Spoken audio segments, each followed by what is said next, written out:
ಸುಜಾತಾ ಭಟ್ ಇಷ್ಟು ದಿನ ಮಾಡಿದಂತಹ ದೂರು ಏನೆಲ್ಲ ಆರೋಪಗಳನ್ನ ಮಾಡಿದ್ರು, ಮಾಧ್ಯಮದ ಮುಂದೆ ಬಂದು ಕಣ್ಣೀರು ಸುರಿಸಿದ್ರು, ಇವೆಲ್ಲ ನೀವು ನೋಡಿದ್ರಿ. ಅನನ್ಯ ಭಟ್ ಯಾರು, ಏನು, ಎತ್ತ, ಇದು ಯಾವುದರ ಬಗ್ಗೆನೂ ಸುಳಿವು ಸಿಕ್ಕಿರಲಿಲ್ಲ, ಒಂದು ಫೋಟೋ ಕೂಡ ಇರಲಿಲ್ಲ.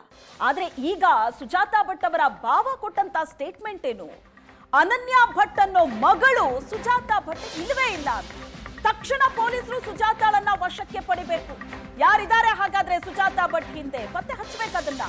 ಏಷ್ಯಾನೆಟ್ ಸುವರ್ಣ ನ್ಯೂಸ್ಗೆ ಅಕ್ಕನ ಗಂಡ ಮಹಾಬಲೇಶ್ವರ್ ಹೇಳಿಕೆ ಕೊಟ್ಟಿದ್ದಾರೆ.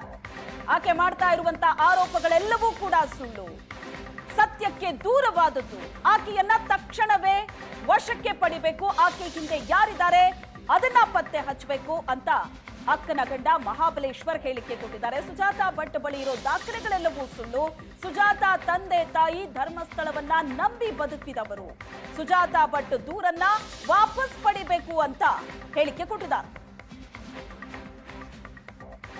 ಮಿಸ್ ಆಗಿದ್ದಾರೆ ಅನ್ನುವಂಥದ್ದೇನಿದೆಯಲ್ಲ, ಸೊ ಈ ಟೈಮಲ್ಲಿ ನಿಮ್ಮ ಗಮನಕ್ಕೆ ಬರಲೇ ಇಲ್ವಾ, ಅಥವಾ ನಿಮಗಾಗಲಿ ಅಥವಾ ಸುಜಾತಾ ಭಟ್ ಅವರ ತವರು ಮನೆ ಅವ್ರಿಗೂ ಹೇಳಿಲ್ವ? ಯಾಕೆಂದರೆ ಅವ್ರು ಕಂಪ್ಲೇಂಟಲ್ಲಿ ಬರೀತಾರೆ, ಇಡೀ ಒಂದು ರಾತ್ರಿ ನನ್ನೆಲ್ಲ ಕೂಡ ಹಾಕಿದ್ರು, ನನಗೆ ಹಿಂಸೆ ಕೊಟ್ಟರು, ಅಲ್ಲಿ ಪೊಲೀಸ್ ಸ್ಟೇಷನ್ಗೆ ಹೋದ್ರು ಕೂಡ ನನಗೆ ನ್ಯಾಯ ಸಿಗಲಿಲ್ಲ ಅನ್ನುವಂಥದ್ದನ್ನು.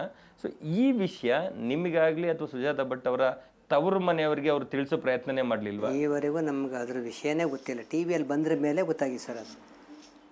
ಆಯಿತು, 2003 ನಂತರ ಅವರು ಮತ್ತೆ ಎಲ್ಲೂ ದೂರು ಕೊಡಲ್ಲ, ಏನೂ ಆಗಲ್ಲ, ಈಗ ಅವ್ರು ಪ್ರತ್ಯಕ್ಷ ಆಗಿರುವಂಥದ್ದು. ಅಟ್ಲೀಸ್ಟ್ ಈ ಘಟನೆ ಈಗೇನು ಅನಾಮಿಕ ಬಂದ ನಂತರ ದೂರು ಕೊಡ್ತಿದಾರಲ್ಲ, ಈ ಮಧ್ಯೆ ಅವ್ರು ಎಲ್ಲಿದ್ದರು, ಏನು ಮಾಡ್ತಾ ಇದ್ರು, ಅದನ್ನಾದ್ರೂ ತಿಳ್ಕೊಳ್ಳೋ ಪ್ರಯತ್ನಗಳು ಮಾಡಿದ್ದೀರಾ?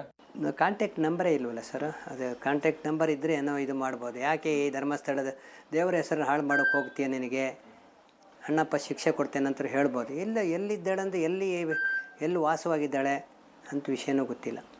ಈಗ ನೀವು ಬಂದು ಮಾಧ್ಯಮಗಳ ಮುಂದೆ ಹೇಳ್ತಾ ಇದ್ರಿ ಅಂತಂದಾದರೆ ಇದರ ಹಿಂದೆ ಬೇರೆ ಯಾರಾದರೂ ಹೇಳಿಸ್ತಾ ಇದ್ದಾರಾ ಅಥವಾ ನಿಮ್ಮ ಕಡೆಯಿಂದ ಅನ್ನುವಂಥ ಒಂದು ಅನುಮಾನ ಸಾಮಾನ್ಯವಾಗಿ ಹುಟ್ಟುತ್ತೆ.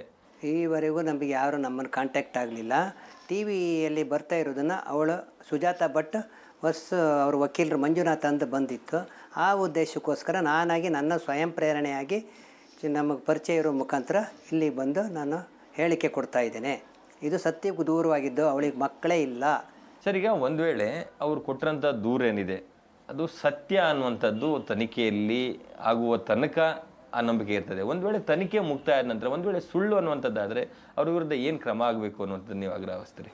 ಸರ್, ಅಲ್ಲಿ ಧರ್ಮಸ್ಥಳದ ಪೊಲೀಸ್ನವರು ಈ ಪೂರ್ತಿಯಾಗಿ ಅವಳನ್ನು ವಶಕ್ಕೆ ತಗೊಂಡು ಪೂರ್ತಿ ಎಲ್ಲ ಮೇಲಿಂದ ಕೆಳಗಡೆಯವರಿಗೆ ಏನೇನು ಮಾಡಿದ್ದಾಳೆ, ಎಲ್ಲಿದ್ದಾಳೆ, ಕಲ್ಕತ್ತಲ್ಲಿ ಇದ್ದದ್ದು ಹೌದಾ ಅಥವಾ ಬೇರೆ ಏನಾದ್ರು ವ್ಯವಹಾರ ಮಾಡ್ಕೊಂಡಿದ್ದಾರಾ, ಯಾರು ಹಿಂದ್ಗಡೆ ಸಪೋರ್ಟ್ ಇದೆ ಅಂದ್ಬಿಟ್ಟು ಪೊಲೀಸ್ನವರು ಕೂಡಲೇ ಕಸ್ಟಡಿ ತೊಗೊಂಡ್ರು ತುಂಬ ಒಳ್ಳೇದು, ಎಲ್ಲ ಬಾಯಿ ಬಿಡ್ತಾರೆ. ಈ ಕೇಸ್ನ ಮುಂದುವರಿಸಬೇಕು ಅನ್ನೋದು ಅಟಕ್ ಬಿದ್ದಿದ್ದಾರೆ ಸುಜಾತಾ ಭಟ್ ಅವರು, ಅವ್ರಿಗೆ ಏನು ಹೇಳ್ತೀರಿ? ಈಗ ಟಿ ವಿ ಮಾಧ್ಯಮದಲ್ಲೇ ಎಲ್ಲ ಬಂದಿದೆಯಲ್ಲ ಸರ್, 16 ಗುಂಡಿಯೂ ಸಿಕ್ಕಿಲ್ಲ, ಇವಳದು ದಾಖಲಾತಿ ಸುಳ್ಳು. ಇಷ್ಟೊಂದು ನಡೀತಾ ಇದ್ರು ಅವಳಿಗೆ ಹಿಂದಿದ್ದು ಸಪೋರ್ಟ್ ಕೊಡೋದ್ರಿಂದ ಅವಳು ಏನು ಮಾಡ್ತಾಳೆ, ದೇವರೇ ಶಿಕ್ಷೆ ಕೊಡಬೇಕು ಅವಳಿಗೆ. ಯಾರು ಸಪೋರ್ಟ್ ಇದ್ದಾರೆ ಅವ್ರಿಗೆ?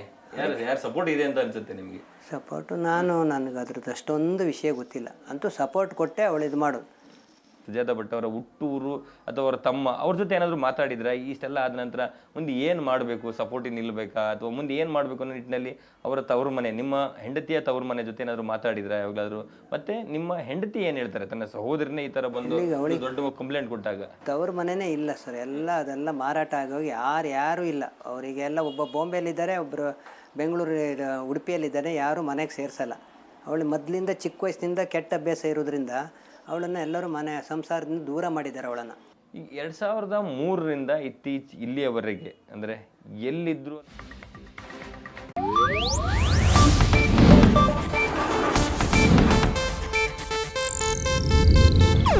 ಇದು ಏಷ್ಯಾನೆಟ್ ನ್ಯೂಸ್ ನೆಟ್ವರ್ಕ್ ಪ್ರಸ್ತುತಿ.